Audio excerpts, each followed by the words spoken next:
Waka Waka, bitcoinheiros! Bem-vindos a mais uma Toca do Dove. Eu sou o Dove, o seu bitcoinheiro camarada. Lembrando, BitDove no Twitter, bitcoinheiros, claro, chave PGP aqui também disponível se você quiser enviar uma mensagem privada criptografada. Hoje vou ler aí um texto do Gui Bandeira, fica comigo.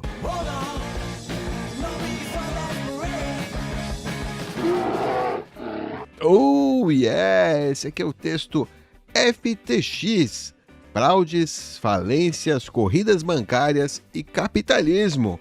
Bitcoin não é cripto. Guilherme Bandeira, do dia 21 de novembro de 2022. Vou ler aí o texto, na íntegra. Eu sei que é um caso aí já velho. Tem 2 meses aí que o Gui escreveu esse texto, mas eu acho que é um texto interessante aí de ler e talvez a gente possa tirar aí algumas conclusões, algumas dicas, para como atuar no futuro, Alright? Então vamos lá. É provável que você já conheça os detalhes apetitosos envolvendo a quebra da corretora FTX e como seu fundador, o agora ex-CEO Sam Bankman-Fried, SBF, Scam Bankster Fraud, junto com alguns comparsas, conseguiram montar nas Bahamas um esquema gigantesco de alavancagem de shitcoins que acabou explodindo na semana passada. Se não conhece os detalhes, recomendo essa thread da Paradigma Education. Tá aqui, 5 casais morando numa penthouse de 35 milhões das Bahamas. Um jovem vegano descabelado, seguidor do altruísmo efetivo. Gisele Bündchen, Bill Clinton, anfetaminas e muitas orgias. A história da FTX extrapola a cripto. É a mais bizarra nos últimos tempos aí do mercado. E olha que tem muita coisa bizarra no mercado, e realmente foi muito bizarra. Essa thread, então, aí tem os highlights da provável futura série da Netflix que envolve aí um dos maiores golpes financeiros da história recente. Além da bela dose de entretenimento gratuito, podemos usar o caso da FTX para explorar o que ele tem nos ensinar sobre fraudes, falências, corridas bancárias e a natureza do capitalismo. Antes de mais nada, a FTX, junto com seu hedge fund Alameda Research, fazia parte de um esquema fraudulento que envolvia mais de 130 empresas, subsidiárias no mundo todo e fundos de venture capital, que só parou de pé por tanto tempo porque conseguiu comprar apoio político. O SBF foi o segundo maior doador para a campanha do Joe Biden, perdendo só para o George Soros, bizarro.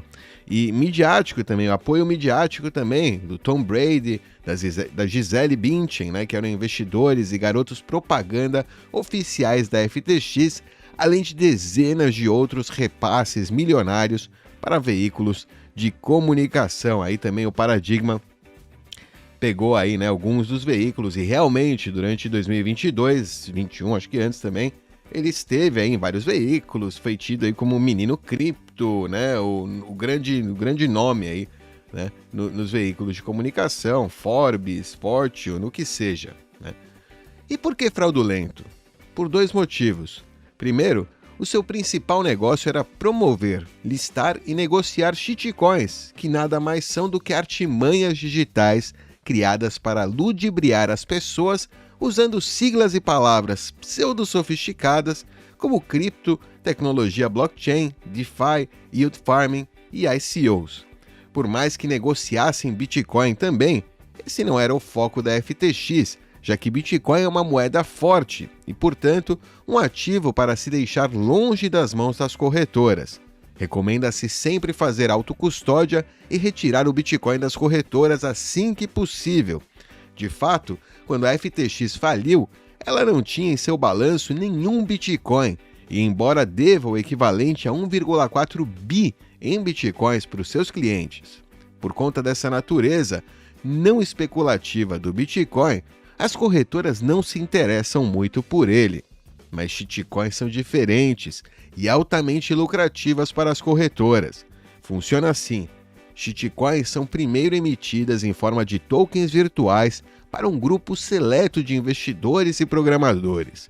O nome disso é pre-mine, pré-mineração, que significa a emissão de muitos tokens para quem primeiro aí entrou no negócio e vai se beneficiar dele. Depois de distribuídas para esse público seleto, essas shitcoins são listadas nas corretoras, como a FTX, que ganha comissão com isso, e são promovidas por fundos, influencers e celebridades como sendo uma grande disrupção ou uma revolução no mundo das finanças digitais. Depois que esses tokens são comprados nas corretoras pelo varejão incauto, que caiu na propaganda, eles são vendidos rapidamente por aqueles que primeiro participaram do pré-mine, deixando o varejo com o raspo do tacho. Pump and dump. Podemos ver esse roteiro sendo repetido todo o ciclo, a cada 4 anos aproximadamente, mas cada vez com um nome diferente. Alguns duram pouco, como o FTT, o token aí da própria FTX ou Solana, que caiu aí 97% este ano, que foi muito promovido, pela FTX. Outros têm uma vida mais longa, como o Ethereum, um token 70% pré-minerado da empresa aí Fundação Ethereum, que ainda está circulando e sendo promovida por muita gente. O site CoinMarketCap lista hoje mais de 21 mil desses tokens, então aparentemente esse modelo de negócios fraudulento não vai acabar tão cedo. Fazer pump and dump de shitcoins é um procedimento claramente antiético, porque busca enganar pessoas facilmente influenciadas. Pessoas acham que estão comprando algo de valor, mas só estão beneficiando um grupo pequeno que domina o protocolo e detém a maioria desses ativos virtuais. Porém, alguns mais agnósticos quanto à moralidade dessa prática dizem que corretoras como a FTX nada mais fazem do que vender um tipo de bilhete de loteria que muita gente compra esperando ficar rico do dia para a noite. Ninguém compra shitcoin porque é obrigado, e se a pessoa acreditou na propaganda, deveria ter pesquisado melhor antes de colocar dinheiro nesses negócios fraudulentos. Faça sua própria pesquisa, assuma você mesmo a responsabilidade por seu dinheiro. Se você foi enganado, a culpa é sua. É uma forma de ver o mundo. Mas o esquema da FTX Alameda era um pouco mais sofisticado do que só promover, negociar shitcoins e cobrar taxas por isso. Como foi revelado pelos documentos juntados ao pedido de falência, eles também usavam uma prática muito comum no sistema financeiro. Fracionavam as suas reservas e usavam os depósitos dos seus clientes para tipo de alavancagem financeira usando o seu hedge fund, o Alameda Research. Mesmo corretoras não sendo bancos aí de criptoativos, muitas pessoas e até instituições deixavam seus tokens lá, porque a FTX prometia renda fixa em seus chamados yield products. Ocorre que a renda, o yield, que um cliente recebia era financiada com a entrada de novos depositantes, em um esquema muito parecido com uma pirâmide financeira. Tudo ocorria aparentemente bem até o ano passado, quando ainda sobrava dinheiro barato para derramar nos fundos de venture capital e afins, então sempre era possível atrair novos clientes com novos tokens e novas promessas de rendimentos. Essa maré mudou quando o Fed anunciou que, por causa da inflação, iria subir os juros agressivamente e reduzir o seu balanço. Assim, o dinheiro fiduciário, que antes era abundante para derramar nesses projetos de uma hora para outra, secou. Praticamente o ano todo de 2022 foi quebra atrás de quebra dos mais variados esquemas desse tipo, a começar pela Terra Luna, em maio, depois Celsius, Voyager, agora FTX, BlockFi, e nada indica que vamos parar por aí. O mais incrível era que no meio do ano passado, a própria FTX estava comprando e absorvendo alguma dessas empresas, sem ninguém entender como nem por que comprar tantas empresas quebradas.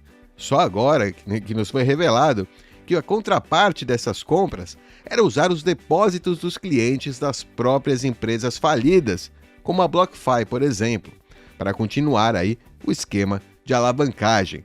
Não eram negócios nada saudáveis e bastou que uma concorrente, a Binance, levantasse suspeitas sobre a solidez da FTX para gerar uma corrida bancária dos clientes e tudo ruir. Com a boa vontade da mídia ao seu lado, vejo várias reportagens tentando explicar essa situação, como se o SBF e a sua turma de gênios da finanças simplesmente calcularam mal o risco e acabaram colapsando por causa disso.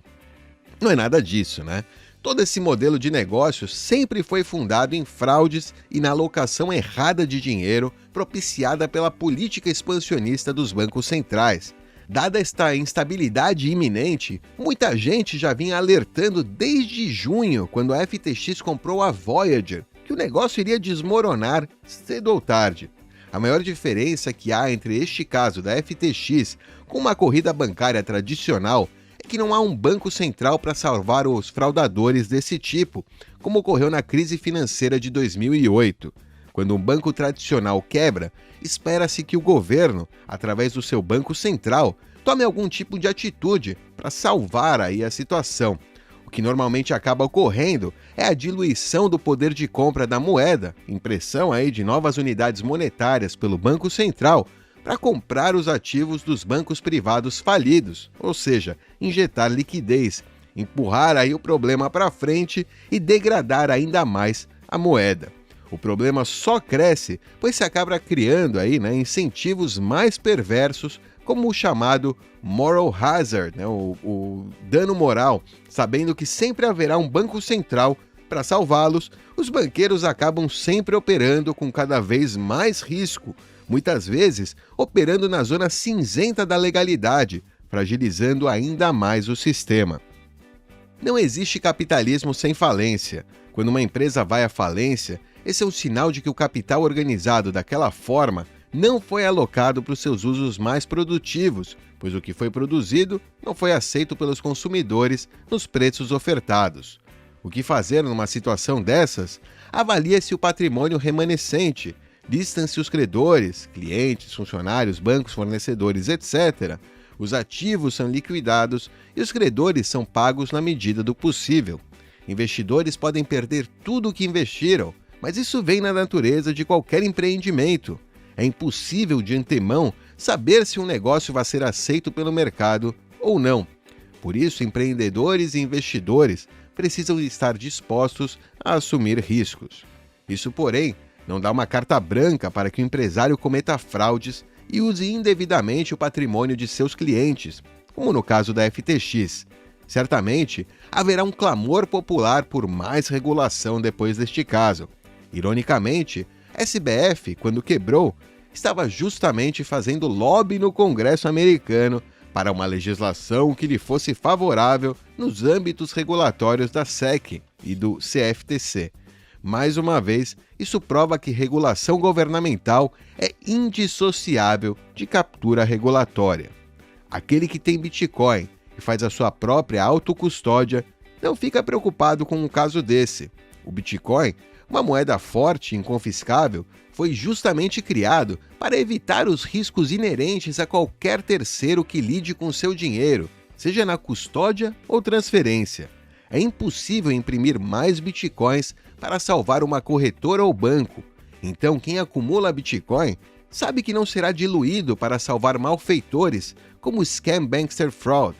Bitcoin não é cripto, embora muita gente só vá aprender isso com muita dor. É isso aí, esse aí é o texto do Gui Bandeira. Pois é, interessante aí, eu acho que, além do caso FTX, a gente vê que tem uma tendência agora, no início aí de 2023, o pessoal está falando sobre trazer tokens e trazer stablecoins para rodar por cima do Bitcoin, não do Bitcoin, realmente, mas sim da Lightning, da Lightning Network. E eu gosto da Lightning Network, eu quero que ela continue. Então eu sou um pouco contra, trazer essas ferramentas para scammers, como o SBF, novos cripto scammers, começarem a criar tokens e stablecoins, ou golpes, essencialmente, para ludibriar pessoas usando siglas e palavras pseudo-sofisticadas, por cima da Lightning. Não porque eu acho que isso dá para evitar isso, é inevitável, vai acontecer. Eu só acho que os bitcoinheiros, pessoas como eu que acreditam no Bitcoin, ou como o Gui, enfim, a gente deve se afastar disso para evitar ser capturado no momento que acontecer uma fraude, no momento que acontecer, porque no começo vai estar tudo ok, mas vai ter um SBF nessa terceira camada por cima da Lightning, certamente, e todos os nodes envolvidos podem, né, tentar ser responsabilizados, tentar ser capturados, né? Então, eu pessoalmente acredito, né, que shitcoin é shitcoin, não importa se está rodando por cima do Bitcoin, e a gente, né, como bitcoinheiro, deve cuidar aí para, né, se proteger, né, se resguardar, tanto tecnicamente, né, tanto para não tá na rede, não dá para saber, não dá para te identificar, não dá para te encontrar se você né, não dá para te encontrar, não dá para te censurar, né? É importante, né, tecnicamente você está protegido, você proteger aí o seu node, se proteger do seu node também, né?